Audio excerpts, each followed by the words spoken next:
More importantly, the tension between Lucy and Anthony Lockwood, God tier. That is what kept me in the mix of this. Hey everyone, welcome back to Canon Cinema. I'm Amanda, otherwise known as AMX NDA Reviews on Twitter, Instagram, and Letterboxd. Today I will be reviewing the new Netflix series Lockwood Co. Now this is another book series. Netflix has adapted another one, hoping that they have a hit on their hands. And this series is written by Jonathan Stroud, and the series consists of 6 novels. So I'm just going to give you a general synopsis of what the entire series is about. So for more than 50 years, the UK has been affected by a horrifying pandemic of ghosts. I love supernatural stuff, all those thrillers. I love it. I watched Supernatural for 15 years, so I know everything about ghosts and ghost stories and different creatures. So in this series, there are a number of psychic investigations agencies, and they've sprung up to destroy the dangerous apparitions that are just like lying around these like London streets. So it sounds pretty cool. And I've done my research kind of, and not many people have actually heard of this series, have either like read the series, which is weird because it's a supernatural thriller. So I think that this would be on, many people's like reading lists, but it's really not.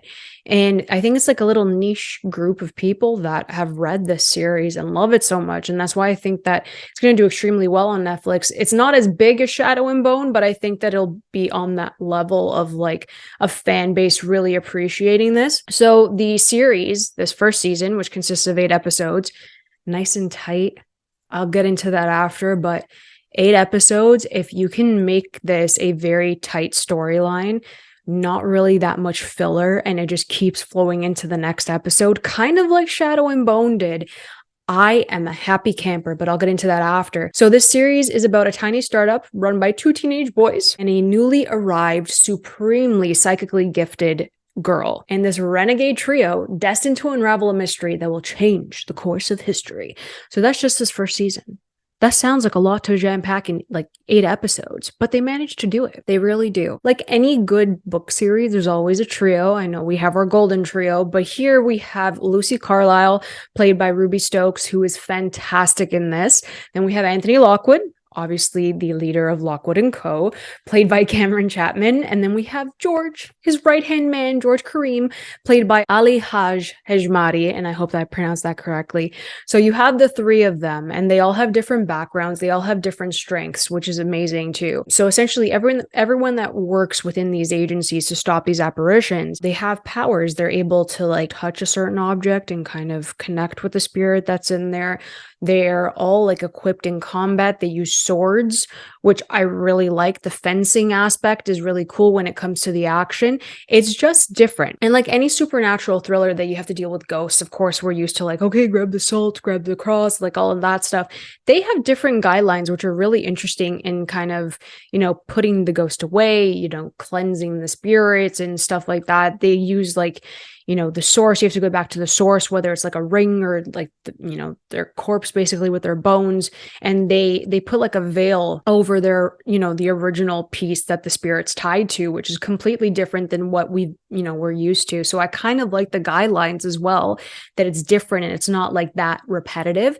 The one gripe, which I'm going to get out of the way, or else I found this to be a really entertaining series, I have to admit, the special effects weren't that solid. And I was kind of surprised because, with Netflix, it's a hit and miss with their VFX work. So the only issue is that it kind of felt wonky. You could tell that there was a green screen sometimes, and that like, certain apparitions didn't really look that polished, but maybe it's because I got the episodes earlier and they could polish them, which sometimes happens for the release date. That's my only gripe with this.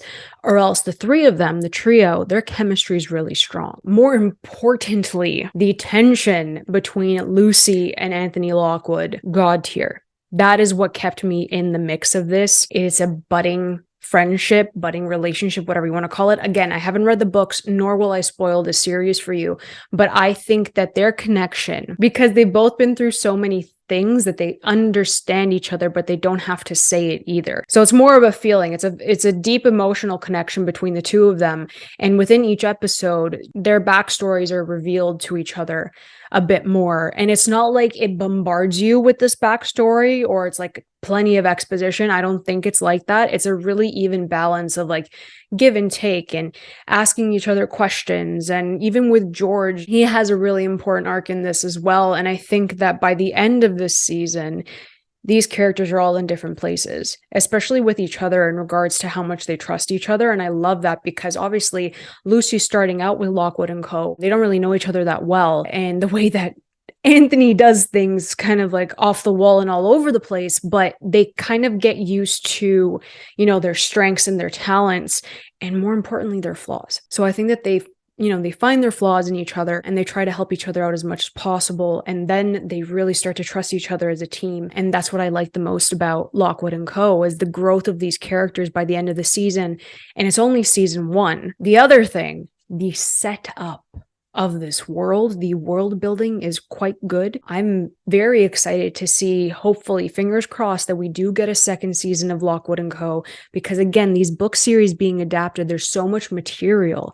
And I don't think that they overstuffed this first season whatsoever. I think it was so tied together and we got enough of like character development. We got enough character backstory for all 3 of them. And we got to see different apparitions, different stories that are tied into an overarching story in regards to type 1s, type 2s, and of course, type 3s. So if you have read the series, you know what I'm talking about.